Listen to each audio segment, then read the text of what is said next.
ಇದು dengue fever ನಿಯಂತ್ರಣ ಅಂದರೆ ಏನಪ್ಪ ಅಂದರೆ ಸೊಳ್ಳೆಗಳ ನಿಯಂತ್ರಣ. ನಾವು ಸೊಳ್ಳೆಗಳ ನಿಯಂತ್ರಣ ಮಾಡಿದರೆ ಮಾತ್ರ ಡೆಂಗು ಹತೋಟಿಗೆ ಬರುತ್ತೆ. ಯಾಕೆಂದರೆ ಡೆಂಗು ಕಾಯಿಲೆಗೆ ನಿಖರವಾದಂಥ ಚಿಕಿತ್ಸೆ ಇಲ್ಲ. ಜ್ವರಕ್ಕೆ ಮಾತ್ರ ಮೆಡಿಸಿನ್ ಕೊಡ್ತವೆ, ಅಥವಾ ಬಿ ಪಿ ಕಡಿಮೆ ಆದರೆ ಸ್ವಲ್ಪ ಮೆಡಿಸಿನ್ ಕೊಡ್ತವೆ. ಆದರೆ ನಿಖರವಾದಂಥ ಯಾವುದೇ ಒಂದು ಔಷಧಿ ಡೆಂಗು ಫೀವರ್ಗೆ ಇಲ್ಲ. ಅದರಿಂದ ಬಹಳ ಮುಖ್ಯವಾದದ್ದು ಈ ಸೊಳ್ಳೆಗಳ ನಿಯಂತ್ರಣವನ್ನು ನಾವು ಮಾಡಬೇಕಾಗುತ್ತೆ ಇಲ್ಲಿ. ಯಾಕೆಂದರೆ ಯಾವಾಗಲೂ ಅಷ್ಟೇ, ನಾವು ಇದೆಲ್ಲ ಮಳೆಗಾಲ ಬಂದಂಥ ಮಳೆ ಪ್ರಾರಂಭದಲ್ಲಿ ನಾವು ಡೆಂಗು ಈ ಸೊಳ್ಳೆಗಳಿಂದ ಹರಡುವಂಥ ಕಾಯಿಲೆಗಳು ಜಾಸ್ತಿ ಆಗುತ್ತೆ. ಇವತ್ತು ಈ ಸೊಳ್ಳೆಗಳ ನಿಯಂತ್ರಣ ಆಗದೇ ಇದ್ದರೆ ಡೆಂಗು ಜೊತೆಗೆ ಬೇರೆ ಬೇರೆ ಕಾಯಿಲೆಗಳು ಬರುತ್ತೆ. ಚಿಕನ್ ಗುನ್ಯಾ ಬರ್ಬೋದು, ಜೀಕಾ ವೈರಸ್ ಕಾಯಿಲೆ ಬರ್ಬೋದು. ಇವೆಲ್ಲ ಮಾರಕ ಕಾಯಿಲೆಗಳು. ಅದರಿಂದ ಇದನ್ನು ಇವತ್ತು ನಾವು ಯಾವ ರೀತಿ ಕೆಲಸ ಮಾಡಬೇಕು ಅಂದರೆ, ಕೋವಿಡ್ ಬಂದಂಥ ಸಂದರ್ಭದಲ್ಲಿ ನಾವು ಕೋವಿಡ್ನ ಪ್ಯಾಂಡಮಿಕ್ ಅಂದ್ವಿ. ಪ್ಯಾಂಡಮಿಕ್ ಅಂದ್ರೆ ಏನು? ಇಡೀ ಪ್ರಪಂಚದಲ್ಲಿ ಎಲ್ಲ ದೇಶಗಳಲ್ಲೂ ಕಾಯಿಲೆ ಬಂದರೆ ಅದನ್ನ ಪ್ಯಾಂಡಮಿಕ್ ಅಂತೀವಿ.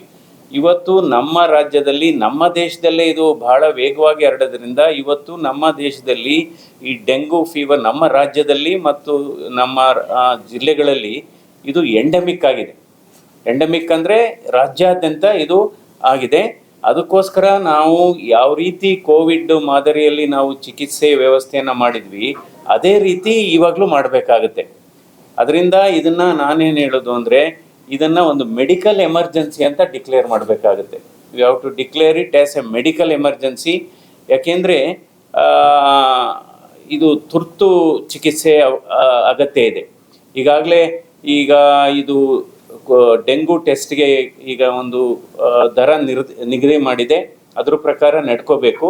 ಯಾವ್ಯಾವ ನರ್ಸಿಂಗ್ ಹೋಮ್ಗಳಾಗ್ಬೋದು, ಲ್ಯಾಬ್ರೇಟ್ರಿಗಳಾಗ್ಬೋದು, ಅಥವಾ ಡಯಾಗ್ನಾಸ್ಟಿಕ್ ಸೆಂಟರ್ಗಳಾಗ್ಬೋದು, ಅದು ಸರಿಯಾಗಿ ಆ ದರಕ್ಕಿಂತ ಹೆಚ್ಚು ಅವರೇನಾದರೂ ಕಲೆಕ್ಟ್ ಮಾಡಿದರೆ ಅಂಥವ್ರ ಮೇಲೆ ಹೆಚ್ಚಿನ ಕ್ರಮ ತೆಗೆದುಕೋಬೇಕು. ಅಂಥ ಲ್ಯಾಬ್ರೇಟ್ರಿಗಳನ್ನ ಕ್ಲೋಸೇ ಮಾಡಬೇಕು ಅಂತ ನಾನು ಆಗ್ರಹ ಮಾಡ್ತೇನೆ. ಇವತ್ತು ಈ ಮಸ್ಕಿಟೋ, ಈ ಸೊಳ್ಳೆಗಳ ನಿಯಂತ್ರಣಕ್ಕೆ ಯಾಕೆ ಬರ್ತಾ ಇಲ್ಲ ಅಂದರೆ, ಇದು ನಾವು ಮೂಲಭೂತ ಸೌಕರ್ಯಗಳನ್ನ ಏನು ಮಾಡ್ತಾ ಇದ್ದೀವಿ, ಫ್ಲೈಓವರ್ ಆಗ್ಬೋದು, ಅಂಡರ್ಪಾಸ್ ಆಗ್ಬೋದು, ಅಥವಾ ಬ್ರಿಡ್ಜಸ್ ಆಗ್ಬೋದು, ಈ ಯಾವುದೇ ಕಾಮಗಾರಿ ಆನ್ ಟೈಮ್ ಮುಗಿತಾ ಇಲ್ಲ. ಎಲ್ಲ ಅರ್ಧ ಫ್ಲೈಓವರ್ಗಳು ಅರ್ಧ ಆಗಿದೆ, ಅಲ್ಲಿಗೆ ನಿಲ್ಲಿಸಿದ್ದಾರೆ. ಅಂಡರ್ಪಾಸ್ ಅರ್ಧ ಆಗಿದೆ, ಅಲ್ಲಿ ನಿಲ್ಲಿಸಿದ್ದಾರೆ. ಅಥವಾ ರೋಡ್ಗಳು ಅಗದು ಬಿಟ್ಟಿದ್ದಾರೆ ಅರ್ಧ. ಅಲ್ಲೆಲ್ಲ ನೀರು ಮಳೆಗಾಲ ಬಂದಂಥ ಸಂದರ್ಭದಲ್ಲಿ, ಮಳೆ ಬಂದಂಥ ಸಂದರ್ಭದಲ್ಲಿ, ಯಾಕೆಂದರೆ ಇವತ್ತು ಏಡಿಸ್ ಈಜಿಪ್ಟಿ ಅಂತ ಏನಿದೆ, ಈಜಿಪ್ಟಿ ಅಂತ ಈ ಮಸ್ಕಿಟೋ ಅಂದರೆ ಇದು ಹರಡೋದು ಒಂದು ಇದಿದೆ. ಅದು ಹಗಲೊತ್ತೆ ಕಚ್ಚೋದು ಅಂತ. ಅಂದರೆ ರಾತ್ರಿ ಹೊತ್ತು ಕಚ್ಬೋದು, ಹಗಲೊತ್ತು ಜಾಸ್ತಿ ಕಚ್ಚುತ್ತೆ ಅಂತ ಇದು ನಮ್ಮ ಅಧ್ಯಯನ ಹೇಳುತ್ತೆ. ಅದು ನಿಜನೂ ಸರಿ. ಆದರೆ ಇವತ್ತು ಈ ಸೊಳ್ಳೆ ನಿಯಂತ್ರಣಕ್ಕೆ ಯಾಕೆ ಇಲ್ಲಿ ಬರ್ತಾ ಇಲ್ಲ ಅಂದರೆ, ಇದು ಎಲ್ಲ ಇಲಾಖೆಗಳು ಕೆಲಸ ಮಾಡಬೇಕು. ಒಂದು ಆರೋಗ್ಯ ಇಲಾಖೆ ಕೆಲಸ ಮಾಡಬೇಕು, ನಗರಾಭಿವೃದ್ಧಿ ಇಲಾಖೆ ಕೆಲಸ ಮಾಡಬೇಕು, ನಂತರ ಪಂಚಾಯಿತಿ, ನಮ್ಮ ಜಿಲ್ಲಾ ಪರಿಷತ್ತು ಕೂಡ ಕೆಲಸ ಮಾಡಬೇಕು, ಎಲ್ಲ ಮತ್ತು ವಾಟರ್ ಸಪ್ಲೈ ಸಿವರೇಜ್ ಬೋರ್ಡ್ ಕೆಲಸ ಮಾಡಬೇಕು ಎಲ್ಲ. ಅದಕ್ಕೋಸ್ಕರ ನಾನು ಇವತ್ತು ಈ ಡೆಂಗು ಕಾಯಿಲೆಯನ್ನು ಮೆಡಿಕಲ್ ಎಮರ್ಜೆನ್ಸಿ ಅಂತ ಸ್ಟೇಟ್ ಮೆಡಿಕಲ್ ಎಮರ್ಜೆನ್ಸಿ ಅಂತ ಡಿಕ್ಲೇರ್ ಮಾಡಬೇಕು, ನಂಬರ್ 1. ಎರಡನೇದು, ಇದಕ್ಕೆ ಈ ಸಾಂಕ್ರಾಮಿಕ ಈ ಇನ್ಫೆಕ್ಷನ್ ಕಂಟ್ರೋಲ್ ಮಾಡಲಿಕ್ಕೆ ಒಂದು ಟಾಸ್ಕ್ ಫೋರ್ಸನ್ನು ಕೂಡ ಮಾಡಬೇಕು. ಇದಕ್ಕೋಸ್ಕರ ಒಂದು ಟಾಸ್ಕ್ ಫೋರ್ಸೇ ಮಾಡಬೇಕು. ಅದಕ್ಕೆ ಯಾರ್ಯಾರು ಪರಿಣಿತರಿದ್ದಾರೆ ಅವರನ್ನು ಈ ಟಾಸ್ಕ್ ಫೋರ್ಸಲ್ಲಿ ಮಾಡಿ ಅವರ ಸಲಹೆಗಳನ್ನು ಕೂಡ ಪಡಿಬೇಕಾಗುತ್ತೆ. ಸೊ ಇವತ್ತು ಪುನಃ ಹೇಳ್ತೇನೆ, ನಮ್ಮ ವ್ಯವಸ್ಥೆ ಏನಾಗಿದೆ ಅಂದರೆ, ಮಳೆಗಾಲದ ಸಮಸ್ಯೆಗಳಿಗೆ ನಾವು ಪರಿಹಾರ ಯಾವಾಗ ಮಾಡಬೇಕು ಅಂದರೆ ಬೇಸಿಗೆ ಕಾಲದಲ್ಲಿ ಮಾಡಬೇಕು. ಬೇಸಿಗೆ ಕಾಲದ ಸಮಸ್ಯೆ ಅಂದರೆ ಕುಡಿಯೋ ನೀರಿನ ಅದನ್ನು ಮಳೆಗಾಲದಲ್ಲಿ ನಾವು ರೆಡಿ ಮಾಡಬೇಕು. ನಾವು ಉಲ್ಟಾ ಮಾಡ್ತಾ ಇದ್ದೀವಿ, ಮಳೆಗಾಲ ಸಮಸ್ಯೆನ ಮಳೆ ಶುರುವಾದ್ಮೇಲೆ ಮಾಡ್ತಾ ಇದ್ದೀವಿ. ಸೊ ಹೀಗಾಗಿ ಇವತ್ತು ಇದನ್ನು ವಾರ್ ಫುಟಿಂಗಲ್ಲಿ ಮಾಡಬೇಕಾಗುತ್ತೆ.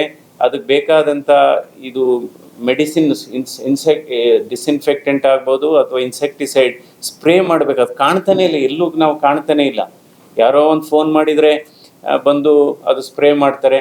ಸೊ ಅದರಿಂದ ಇದು ಸಾರ್ವಜನಿಕರದ್ದು ಕೂಡ ಪಾತ್ರ ಇದೆ. ಒಂದು ಸರ್ಕಾರದ ಪಾತ್ರ ಇದೆ, ಇನ್ನೊಂದು ಸಾರ್ವಜನಿಕರು ಕೂಡ ಅವರ ಮನೆ ಸುತ್ತಮುತ್ತ ಇರತಕ್ಕಂಥ ಯಾವುದಾದ್ರೂ ವಸ್ತುಗಳು, ಯಾಕೆಂದರೆ ನಿಮಗೆಲ್ಲ ಗೊತ್ತಿದೆ, ಇದು ಕೆಲವೆಲ್ಲ ಕಂಟೈನರ್ಸು, ಡ್ರಮ್ಸು, ಬಕೆಟ್ಸು, ಅಥವಾ ಬ್ರೋಕನ್ ಪಾರ್ಟ್ಸು ಅದರಲ್ಲೆಲ್ಲ ನೀರು ಇರೋದನ್ನ ಅಲ್ಲೇ ಇದು ಬೆಳೆಯೋದು. ಇದು ಮಸ್ಕಿಟೋ ಅಂದರೆ ಈ ಸೊಳ್ಳೆ ಎಲ್ಲಿ ಉತ್ಪತ್ತಿ ಆಗುತ್ತೆ ಆ ಉತ್ಪತ್ತಿ ಆಗೋದನ್ನ ನಾವು ನಿಲ್ಲಿಸ್ಬೇಕಾಗುತ್ತೆ.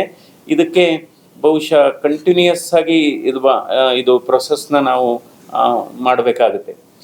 ನಂತರ ಇವತ್ತು ಮಕ್ಕಳಲ್ಲಿ ಕೂಡ ಜಾಸ್ತಿ ಆಗ್ತಾ ಇದೆ. ಇವತ್ತು ಡೆಂಗಿ ಫೀವರ್ ಏನಿದೆ ಇದು ಮಕ್ಕಳಲ್ಲೂ ಕೂಡ ಜಾಸ್ತಿ ಆಗ್ತಾ ಇದೆ. ಅದರಿಂದ ಎಲ್ಲ ಸ್ಕೂಲ್ಗಳಿಗೂ, ಅದು ಸ್ಕೂಲ್ಗಳಾಗ್ಬೋದು, ಕಾಲೇಜ್ಗಳಾಗ್ಬೋದು, ಸುತ್ತೋಲೆಗಳು ಹೋಗಬೇಕು. ಅವ್ರ ಮ್ಯಾನೇಜ್ಮೆಂಟ್ ಜೊತೆನೂ ಮೀಟಿಂಗ್ ಮಾಡಬೇಕಾಗುತ್ತೆ, ಸ್ಕೂಲ್ ಮ್ಯಾನೇಜ್ಮೆಂಟ್ ಜೊತೆನೂ ಮೀಟಿಂಗ್ ಮಾಡಿ. ಯಾಕೆಂದರೆ ಇವತ್ತು ಸುಮಾರು ಮಕ್ಕಳು ಇವತ್ತು ಅಡ್ಮಿಟ್ ಆಗ್ತಾ ಇದ್ದಾರೆ ಡೆಂಗು ಫೀವರಿಂದ. ಈಗಾಗಲೇ 6ರಿಂದ 7 ಜನ ಡೆತ್ ಆಗಿದೆ ನಮ್ಮ ರಾಜ್ಯದಲ್ಲಿ. ಸುಮಾರು 7,000ಕ್ಕೂ ಹೆಚ್ಚು ಸೋಂಕಿತರಿದ್ದಾರೆ ಇವತ್ತು ಡೆಂಗುವಿಂದ. ಬೆಂಗಳೂರಲ್ಲೇ ಸುಮಾರು ಒಂದೇ ದಿವಸ 500ರಿಂದ 700 ಕೇಸಸ್ ದಾಖಲಾಗ್ತಾ ಇದೆ. ಚಿಕ್ಕಮಂಗ್ಳೂರಲ್ಲಿ ಜಾಸ್ತಿ ಆಗ್ತಾ ಇದೆ, ಮೈಸೂರಲ್ಲಿ ಜಾಸ್ತಿ ಆಗ್ತಾ ಇದೆ, ಹಾಸನ ಆಗ್ಬೋದು. ಒಬ್ಬರು ವೈದ್ಯರು ಕೂಡ ಮೃತಪಟ್ಟಿದ್ದಾರೆ. ಯಾಕೆಂದರೆ ಈ ಡೆಂಗು ಏನಾಗಿದೆ ಅಂದರೆ ಅದು ಶಾಕ್. ಡೆಂಗು ಕಾಂಪ್ಲಿಕೇಶನ್ ಶುರುವಾದರೆ ಅದಕ್ಕೆ ಚಿಕಿತ್ಸೆನೇ ಇಲ್ಲ. Almost 99% death.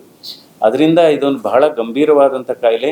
ಸೊ ಇವತ್ತು ಮಸ್ಕಿಟೋ ಕಂಟ್ರೋಲಲ್ಲಿ ನಾವು ಎಲ್ಲೋ ಒಂದು ತಪ್ಪು ನಾವು ಸರಿಯಾಗಿ ಮಾಡ್ತಾ ಇಲ್ಲ. ಇವತ್ತು ಸೊಳ್ಳೆಗಳ ನಿಯಂತ್ರಣವನ್ನು ಮಾಡೋದ್ರಲ್ಲಿ ಸರ್ಕಾರ ಎಲ್ಲೋ ಒಂದು ಕಡೆ ಎಡವಿದೆ ಅಂತಲೇ ಹೇಳಬೇಕಾಗುತ್ತೆ. ಸೊ ಅದರಿಂದ ನಂತರ ಈಗ ಯಾವ್ಯಾವುದೋ ನಾವು ಕೊಡ್ತೀವಿ, ಏನೇನೋ ನಾವು ಫ್ರೀ ಕೊಡ್ತೀವಿ.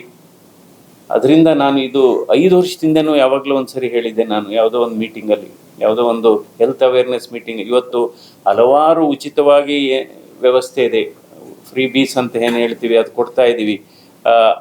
ಅದರ ಜೊತೆಗೆ ಅಥವಾ ಬಹಳ ಮುಖ್ಯವಾದದ್ದು ನಾವು ಡಿಸ್ಇನ್ಫೆಕ್ಟೆಡ್, ಇದು ತುಂಬ ಏನಪ್ಪ ಇದು ಕ್ರೇಜಿ ಐಡಿಯಾ ಅನ್ಬೋದು. ಯಾರ್ಯಾರು ಸ್ಲಮ್ಸಲ್ಲಿ ವಾಸ ಮಾಡ್ತಾ ಇದ್ದಾರೆ, ಯಾರ್ಯಾರು ಇದು ಒಟಾರ್ಗಳು ಅಲ್ಲಿ ವಾಸ ಮಾಡ್ತಾ ಇದ್ದಾರೆ, ಗ್ರೂಪ್ ಹೌಸು, ಅದು ಬಡವರು ಆಗ್ಬೋದು, ಮಧ್ಯಮ ವರ್ಗದವ್ರು ಆಗ್ಬೋದು, ಕೂಲಿ ಕಾರ್ಮಿಕರಾಗ್ಬೋದು, ಅವರು ಮನೆಗೆ ನಿಜವಾಗ್ಲೂ ನೀವು ಈ ಸೊಳ್ಳೆ ಪರದವನ್ನು ಕೊಡಬೇಕಾಗುತ್ತೆ. ನಿಜವಾಗ್ಲೂ ಇದು ಬಹಳ ಮುಖ್ಯವಾದದ್ದು. ಇದನ್ನು ಉಚಿತವಾಗೇ ಸೊಳ್ಳೆ ಪರದವನ್ನು ನಾವು ಕೊಟ್ಟರೆ ಸುಮಾರು ನಿಯಂತ್ರಣ ಆಗುತ್ತೆ. ಸೊ ಯಾಕೆಂದರೆ ಇವತ್ತು ಈಗ ನಾವು ಡೆಂಗು ಫೀವರ್ನ ಟ್ರೀಟ್ ಮಾಡೋದಕ್ಕಿಂತ ಮಸ್ಕಿಟೋನ ಟ್ರೀಟ್ ಮಾಡಬೇಕು. ಮಸ್ಕಿಟೋ ನಿಯಂತ್ರಣ ಆದರೆ ಆಟೋಮ್ಯಾಟಿಕ್ಕಾಗಿ ಡೆಂಗು ಫೀವರ್ ಬರೋದು ಕಡಿಮೆ ಆಗುತ್ತೆ. ಸೊ ಅದರಿಂದ ಉಚಿತವಾದಂಥ ಸೊಳ್ಳೆ ಪರದನ್ನು ಹಂಚಿದರೆ ನಿಜವಾಗ್ಲೂ ಈ ಕಾಯಿಲೆ ನಿಯಂತ್ರಣಕ್ಕೆ ಬರುತ್ತೆ. ಈ ಕಾಯಿಲೆ ಒಂದೇ ಅಲ್ಲ, ಮಲೇರಿಯಾ ಆಗ್ಬೋದು, ಝೀಕಾ ವೈರಸ್ ಆಗ್ಬೋದು, ಚಿಕನ್ ಗುನಿಯಾ ಆಗ್ಬೋದು, ಈ ರೀತಿ ಇದು ಮಾಡಬೇಕಾಗುತ್ತೆ. ಇವಾಗ ನಾವು ಕೋವಿಡ್ ಸಂದರ್ಭದಲ್ಲಿ ಉಚಿತವಾಗಿ ಚಿಕಿತ್ಸೆ ಕೊಟ್ವಿ.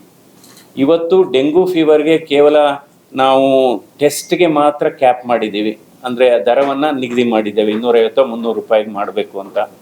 ನಾನು ಆಗ್ರಹ ಮಾಡೋದೇನಪ್ಪ ಅಂದರೆ, ಇವತ್ತು ಡೆಂಗು ಫೀವರ್ಗಳಿಗೆ ಅಡ್ಮಿಟ್ ಆದಂಥ ರೋಗಿಗಳಿಗೆ ಸರ್ಕಾರ ಕೋವಿಡ್ ಸಂದರ್ಭದಲ್ಲಿ ಯಾವ ರೀತಿ ಉಚಿತವಾಗಿ ಚಿಕಿತ್ಸೆ ಕೊಡ್ತೋ, ಖಾಸಗಿ ಆಸ್ಪತ್ರೆಗಳಲ್ಲಿ ಚಿಕಿತ್ಸೆ ತಗೊಂಡವ್ರಿಗೂ ಕೂಡ ಸರ್ಕಾರನೇ ಅದರ ಚಿಕಿತ್ಸಾ ವೆಚ್ಚವನ್ನು ಭರಿಸಬೇಕು. ಅದಕ್ಕೆ ಒಂದು ಕಮಿಟಿ ಮಾಡಿ ಒಂದು ಲಿಮಿಟ್ ಮಾಡಲಿ, ಇಲ್ಲಿ ಇಷ್ಟು ಕೊಡ್ತೇವೆ, ಜನರಲ್ ವಾರ್ಡಲ್ಲಿ ಅಡ್ಮಿಟ್ ಆದರೆ ಇಷ್ಟು ಕೊಡ್ತೇವೆ, ICUಲಿ ಅಡ್ಮಿಟ್ ಆದರೆ ಇಷ್ಟು ಕೊಡ್ತೇವೆ.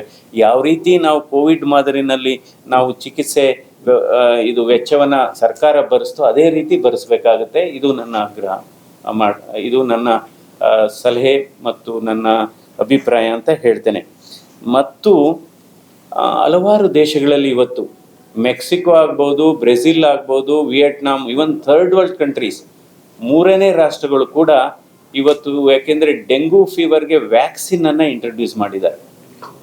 ವ್ಯಾಕ್ಸಿನ್ ಯಾಕೆಂದರೆ ಆ ವ್ಯಾಕ್ಸಿನ್ ತಗೊಂಡ್ರೆ, ಅಂದರೆ ಅದು ಮಕ್ಕಳಿಗೆ ಕೊಡೋಂಥದ್ದು, ಅದು ಟೀನೇಜರ್ಸ್ಗೆ ಕೊಡೋಂಥದ್ದು. 9 ವರ್ಷದಿಂದ 16 ವರ್ಷದ ವಯೋಮಿತಿಯಲ್ಲಿ ಇರ್ತಕ್ಕಂಥವ್ರಿಗೆ ನಾವು ಈ ಡೆಂಗು ವ್ಯಾಕ್ಸಿನ್, ನಮಗೆ ಗೊತ್ತು ಇದು ಜೂನ್ ಜುಲೈನಲ್ಲಿ ಬರುತ್ತೆ ಅಂತ ಗೊತ್ತು.